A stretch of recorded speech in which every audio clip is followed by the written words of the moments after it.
আসসালামু আলাইকুম সুপ্রিয় দর্শক শ্রোতা বন্ধুরা, আপনারা যে যেখান থেকে এই কিউট আপুর ভিডিওটি দেখছেন সকলকে আন্তরিক শুভেচ্ছা জানিয়ে শুরু করছি আমাদের আজকের এই ভিডিও প্রতিবেদন। দেখতে পাচ্ছেন ক্যামেরার সামনে নিয়ে এসেছি একটা সুন্দরী কিউট আপুকে, তার কথাগুলো চলুন শুনে আসি।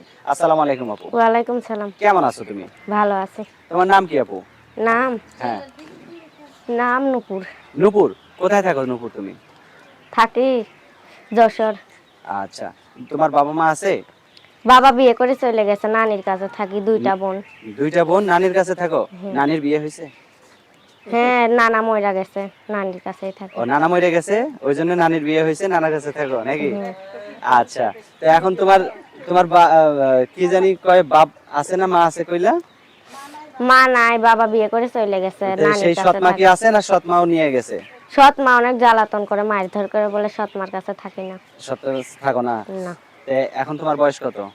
বয়স 15 বছর। তো কেউ যদি বিয়ে করতে চায়, তোমার তো বিয়ের বয়স হয় নাই, বিয়ে বসতে পারবা এই বয়সে? হ্যাঁ, পারবো। সত্যি? হ্যাঁ। যদি কোনো বুড়া লোক বিয়ে করতে চায়? তাতে কোনো তো সমস্যা নেই, তোমার বুড়া বয়স তো হবে কম, একটা বুড়া লোকের কাছে বিয়ে বসলে তোমার কাছে খারাপ লাগবে না? না। আচ্ছা, তোমার ফোন নাম্বার দিবা ভিডিওতে? হ্যাঁ, দিব। মুখস্থ আছে ফোন নাম্বার? না, মুখস্থ নাই। আমি বলি, আমার সাথে সাথে তুমিও বলো, হ্যাঁ? আচ্ছা।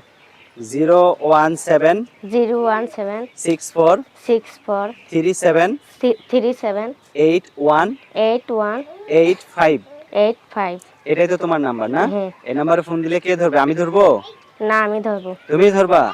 আচ্ছা, আর কিছু বলার আছে তোমার? না, বলা নাই। আচ্ছা, ঠিক আছে আপু, ভালো থাকো, হ্যাঁ? আচ্ছা। প্রিয় দর্শক, আপনারা ভালো থাকবেন। আর এই ছোট্ট কিউট মিষ্টি কিউটের ডিব্বাটাকে যদি কেউ কারো বউ হিসেবে গ্রহণ করতে চান, তাহলে অবশ্যই এই মিষ্টি আপুটিকে ফোন দিবেন। দেখতে পাচ্ছেন কত সুন্দর মায়াবী একটা চেহারা। তো ভালো থাকবেন সবাই, আজ এ পর্যন্তই। আল্লাহ হাফেজ।